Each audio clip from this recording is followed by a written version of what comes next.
Hey guys, it's Melanie. Welcome back to my channel, I Heart Stitching. Don't forget to subscribe to this channel. I really appreciate the support. And today I'm going to show you how to make this light up tree skirt behind me. I've had this project in my head for so long, and so this tutorial is going to show you how I made the tree skirt. So if you don't want to do the lights, this definitely will still show you how to do a simple DIY tree skirt. And then I'm going to show you kind of what I did with the lights. The fun thing about these lights is that it has a remote control so you can change the colors. It's pretty sweet. Pretty excited about this project, to be honest with you. It's just a way to make it look so whimsical. When I first put this under the tree, I was showing my family and they were all saying, oh, it looks so magical. And that's what I was going for this project. So I hope you enjoy it. Let's get going. I'm going to show you how to make it.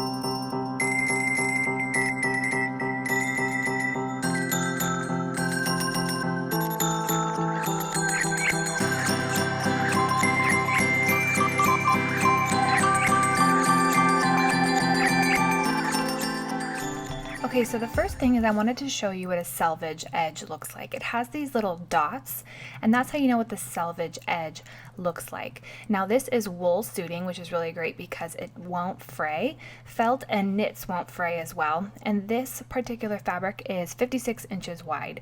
So that's what I'm measuring here. Selvage edge to selvage edge is going to be the width of your fabric, and then you are going to need to purchase a 1 5/8 yard so that you can get 56 inches on each side and then be able to cut a perfect square. So here is my length of fabric, my 1 5/8, which gives you a little bit of wiggle room on either side. And what I'm doing is I'm measuring here to the 56, which is the 35 inches that I first originally measured. And then I'm just going to draw a nice straight line and cut it with my nice fabric scissors. I want to get a nice clean edge on both sides, so I'm going to do this on this side, and then I'm going to take some pins and just make sure that this all stays nice and straight and even. And then I'm going to flip it over and do the same thing on the other side. So basically you want a giant square, and this will work also if you're using 44-inch wide fabric, which is more of a common quilting cotton size. You'll just want 1.25 yards instead so that you get that 44-inch length on your fabric.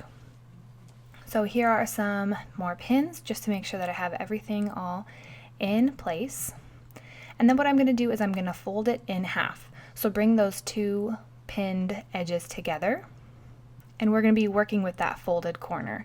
So kind of flip it around here, make sure that it's a square, and then we're going to work with this folded corner. I'm going to measure up 3 inches on both sides, and that's going to give me the place to start with to make my cut. So then I'm going to use some string and attach it to a water-soluble pen and kind of just make a nice curve here to get an accurate circle shape. So using my nice fabric scissors again, here I go doing that. And then we're going to make our other rounded shape for the bottom part. So I actually should have done this second part first, but we'll go ahead and improvise here with my cutting mat. Just make sure that you have the right length on both sides of your fabric square.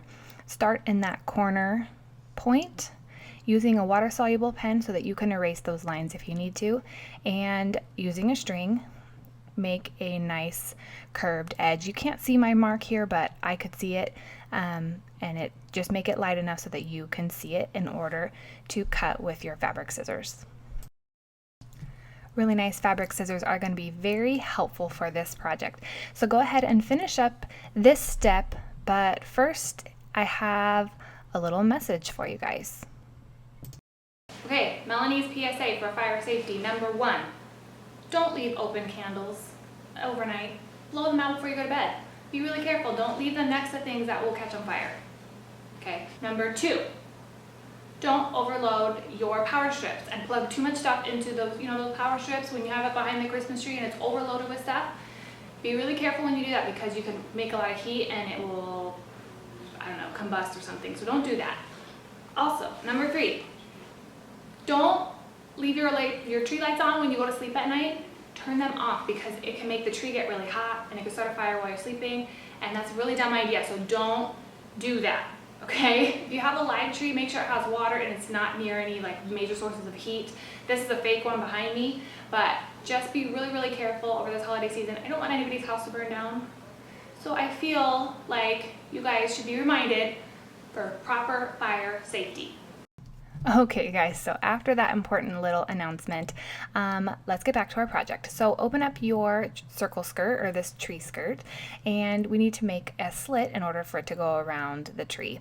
So just basically draw a straight line using your water soluble pen again, and using your scissors, and make a slit down the side. Now the next thing I'm going to do is add a lace trim around the end. So I'm going to measure up 4.5 inches and make some little marks with my water soluble pen. Again, these are really handy. And then I'm going to pin it in place, and you want to pin really well. Don't close up the end too. I'm going to show you how I sew it, but this is where we're going to attach our lights and put our lights inside this little channel. Of course, if you don't want to do the lights, you can just add any color ribbon or trim that you like. You can also use glue on this step if you don't want to use a sewing machine or you don't sew. Just be really careful if you're going to hot glue it or glue it. Just go slow and be really careful. Sewing is actually faster if you have a sewing machine. So go along the bottom side first is what I like to do, and just sew along this really gentle curve, pulling out your pins. Go really slow and make sure you adjust your fabric as you go.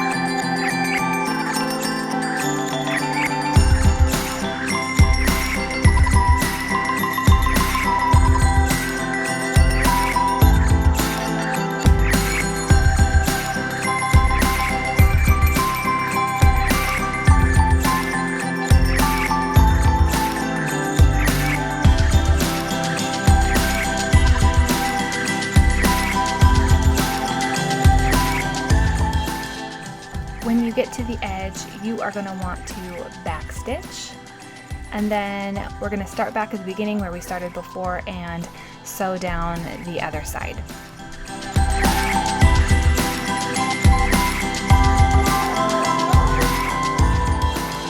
Now you might notice on these curves, it's kind of tricky to make it so that it doesn't bunch. You shouldn't have any trouble with bunching if you go nice and slow and make sure everything's laid nice and flat. This is a gentle enough curve that you shouldn't have any puckering, but just go slow and make sure you're kind of smoothing everything out as you go, and you shouldn't have any problems.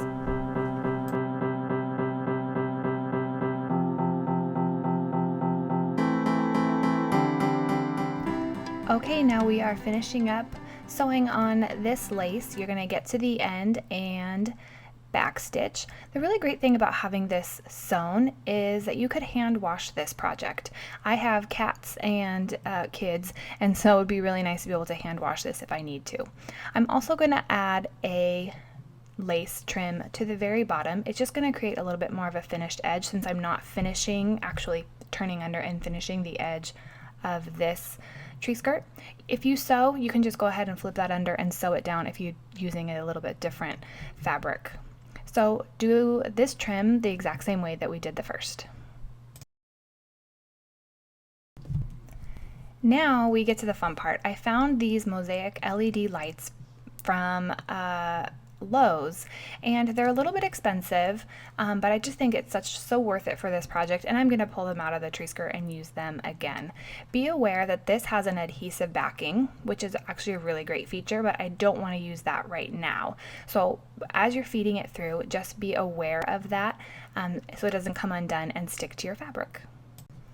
I hope you guys enjoyed this project as much as I did, and thanks for watching.